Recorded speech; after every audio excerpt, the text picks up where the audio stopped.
Baha'i temple. I'm going a different path than if I were to go on in my car. I'm hoping that there'll be less traffic. It'll be a less dense area to ride the bike in, but more than anything else, that's just what Google told me to do. So right now we're riding on that. I don't have the directions memorized. I have the beginning few memorized, but there will likely come a point where I'll need to consult my phone. So we'll see what happens with that. All right, so just made my first big turn as far as directions go, so I should just have to go on this road for a while, and then I'll run into like a city center. Gotta cross some train tracks, and then get on a green leaf road, and then I should be able to take that until I see the church. Well, I guess it's not really a church. It's a temple. It's a house of worship. I'm not positive what religion it is. All I know is that the building's very beautiful. I've driven there, and I've ridden my motorcycle over there many times, but I've never biked to there. So that's the idea with this bike ride today. Is I picked a destination, and now I'm gonna go. Along with going to the destination, I wanted to talk about some ideas too. So this morning when I was thinking about this ride, I was brainstorming, what can I talk about? And the idea that I had is how to wake up early in the morning. Waking up early has been one of the best thing I've ever tried or been consistent with for every area of my entire life. I started waking up consistently and early when I was in graduate school, working 20 hours a week and training for a half Ironman. I realized that if I wanted to do all these things, I was gonna have to work out in the morning. And if I didn't work out in the morning, it wasn't happening. Wasn't gonna get to it later in the evening, either because I was too tired or because I was too busy. During that semester, I learned the value of carving that time out for myself. And I've said before to other people and people who don't ask, if I can give someone one piece of advice about anything, if there was a singular thing that I would recommend someone do over everything else, to go to bed at the same time every night and wake up at the same time every morning. That doesn't mean that you need to be waking up at 6:30 or 4:30 or 5:30 in the morning. It could just mean getting up at 8 o'clock consistently every day. And when you go to bed and wake up at the same time, your sleep cycles aligns itself. But it'll only do it if you give it something to align to. That's where the consistency comes in. It's so important. And then what starts to happen is you start to wake up maybe 5 minutes before your alarm, 10 minutes before your alarm. Once you build up that consistency, because your body knows what time it is. But it's not easy. It's not easy to be consistent with that, because every time you wake up, you just want to go right back to sleep. Every single time.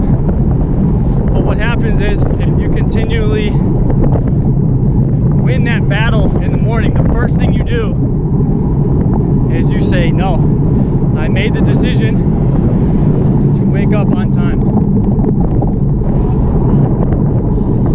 So what starts to happen is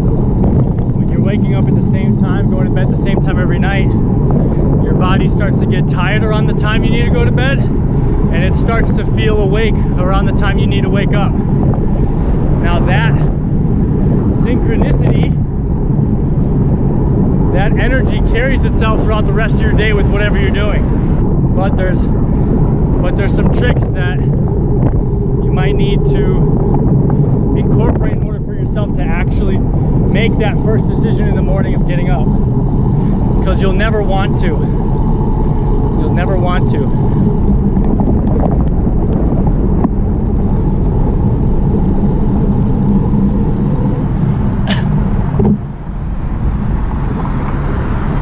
A lot of lights on this route.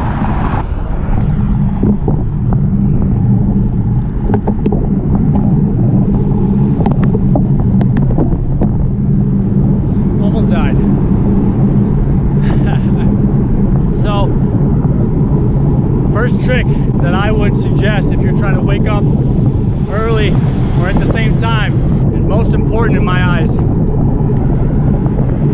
put your alarm clock, whether that be your phone or a desktop alarm, across the room, so that when you have to get up and turn it off, you have to get out of the bed. That getting out of the bed is very important to get you to feel like the day has begun. Because if you just roll over and your alarm clock's on your nightstand, let's say it's your phone, you flip over, turn it off, you can just roll right back over. But if you're up standing and you're across the room, you build that resistance. And the beauty of this strategy is you can set yourself up for success when you actually have the motivation to do it, meaning the night before you actually feel like, you know what, tomorrow I'm gonna wake up early. You just put in that moment your phone across the room with your alarm set. Second strategy, cannot snooze. This kind of goes, honestly, connected perfectly with the initial premise of waking up at the same time every day. If you snooze, your body doesn't know when it's supposed to get up. You just got to get up when you set that alarm. You can't snooze. It doesn't work if you snooze. Strategy number 3 is to wear pajamas and then change out of them once you're ready to start the day. So I wear a pair of old athletic shorts to bed, and those pair of shorts are the only shorts that I wear in my bed, and they only touch my bed. I don't wear those shorts and sit in chairs. I don't wear those shorts and walk around my house. Those shorts are for bedtime. So when I get up, first thing I do, walk across my room, turn off the alarm, and then I'm changing my shorts. Changing my shirt if I'm wearing one. Now I put on my costume for the day, my attire for the day, whatever that may be. Now this doesn't mean getting dressed in your suit and tie. Typically I just put on another pair of athletic shorts or sweatpants and then do some stuff. But once you change out of those quote-unquote pajama shorts, your mind is it's shifted already. So at this point, we've woken up, we've gone to bed at the time we need to go to bed, we've woken up at the time we need to wake up, and that meant walking across the room to turn off our alarm, which we set the night before at the time we said we were going to get up. We didn't snooze, we're standing up, and we just changed out of our pajamas. We are now ready to attack the day. Brush our teeth, make our bed, and start doing whatever you need to do. Now here's the fourth strategy, here's the fourth tip. have something to do for when you wake up. Because you don't want to get to a point where you're thinking, all right, I've woken up, but now what do? I have nothing to do. I might as well just go back to sleep. That battle's gonna win every time if you have nothing to do. That's what the importance of a morning routine is. That's a separate topic, but it's important just to have something to do.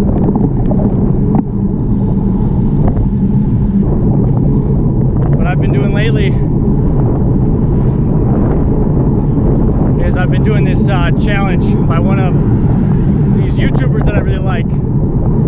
His name's Elijah Long, and he's got this ARC challenge. It's called the ARC challenge, and the morning routine he set up for us involves 100 push-ups, 100 crunches, right as soon as you wake up. What I learned, the value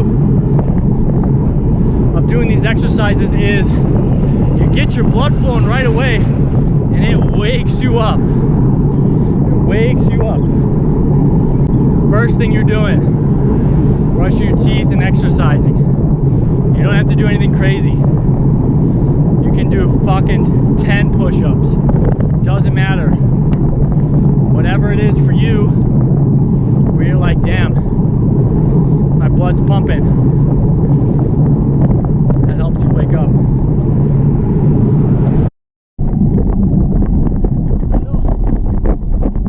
Right up to poplar. Left on a green leaf. Here I go. Perfect. Panera bread. And this is my path. Got all my landmarks. Pat myself on the back. Should be good here. So now there's a turn that I don't know what I need to do, but I'm assuming here that at this point I should be able to see the church, temple, the peak of it, and then just go from there.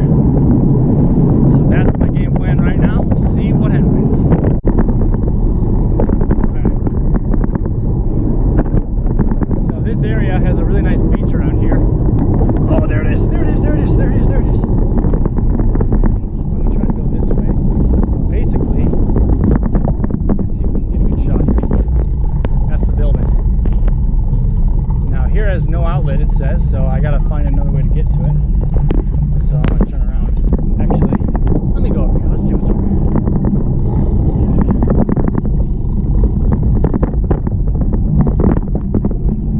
Look at that, huh?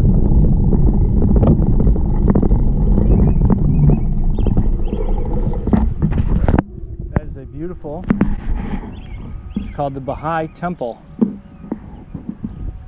Now I just need to figure out how to get over there because there's no sidewalks here. So here I go.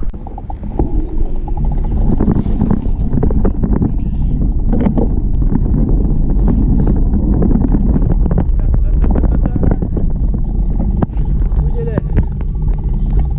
Baha'i temple.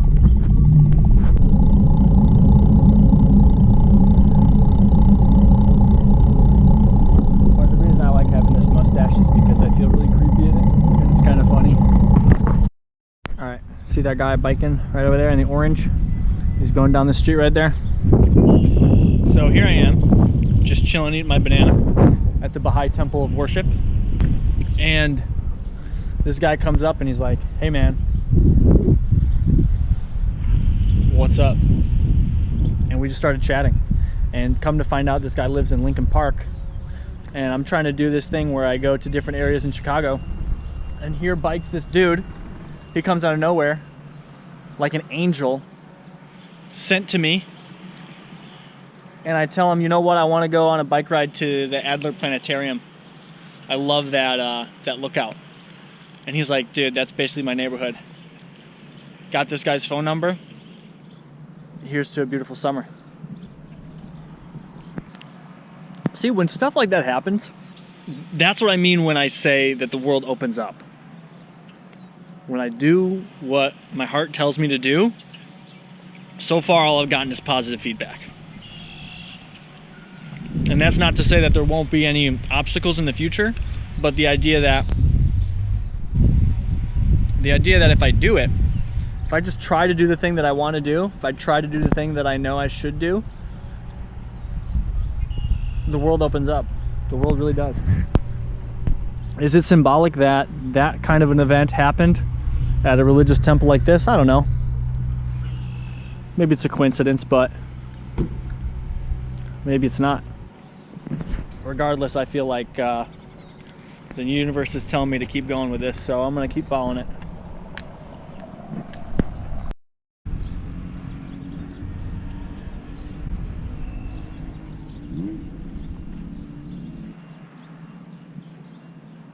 So I'm looking for 3rd Street, left on Greenleaf. Got it. Back there, right on 3rd Street, left on Greenleaf. Let's do it. It's a little chilly now, so that's why I like to take a backpack, because I feel like I have some gear. I know it's less aerodynamic technically, but it affords me a little bit of comfort here. And I look orange as hell now.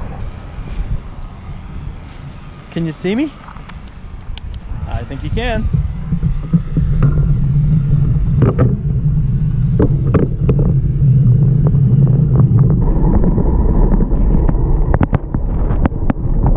Alright, so that dude. So I made a friend today, okay? Let me talk through something real quick. I made a friend today, right? You know, how good of a friend am I going to be with this guy? I don't know. This guy that I just met at the bike rack at the temple. I got his phone number. Him and I are interested in similar things. He bikes in the city of Chicago. I'm trying to bike more in the city of Chicago. Boom, right? Okay. This morning, did I think I was going to make a friend? No, I thought I was just going to go on a bike ride and record myself. I'm thinking about moving outside the state once I'm able to move out of my parents' house. My initial idea was just to move to the city of Chicago, move into the city. But my friend planted the seed for me to move to another state, okay? So, obviously one thing that worries you, or worries anyone, when they're moving to a different state, is friends. Who the hell am I going to talk to? Who the hell am I going to hang out with? If I move to a state and only know one person, 2 people, am I just going to end up staying with those people the whole time? Moments like today, where I just do what my heart tells me to do, go on this bike ride and make this video, and then I make a friend. You don't think something like that could happen if I move to Austin? Of course it could happen when I move to Austin. Of course it can happen. It can happen when I move anywhere. It's important to be open to experiences because then opportunities start to present themselves to you. You don't always have to create them. You can just be ready for when they happen. It's important. It's important to be nice. It's important to be social. I feel like none of this stuff would have happened if I was dating my ex-girlfriend. I feel like all this stuff is happening because I'm single now, and because I'm trying to better myself, because I'm trying to get outside my comfort zone, because I'm trying to do something different. That's why I'm having some of the experiences I'm having. It's hard to go out there by yourself, but here's the thing.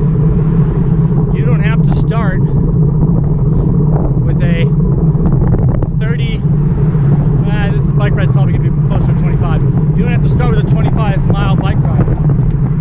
You don't have to start there. You don't have to talk to the guy who talks to you. You don't have to start there. The important thing is that you start and that you think about, alright, what's something that's slightly outside my comfort zone? And then you do that thing, or those things.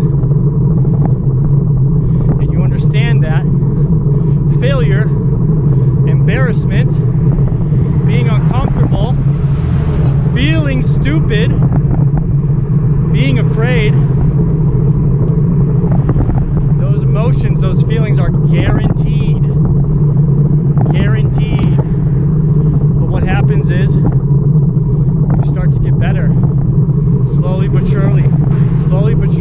get better at the things that you put your mind to. Anything in the world. Meeting friends, going on a bike ride, studying for school, fixing a car, learning a new skill. Repetition. You conquer yourself and you become yourself. You become who you are when you do the things that your heart tells you to do.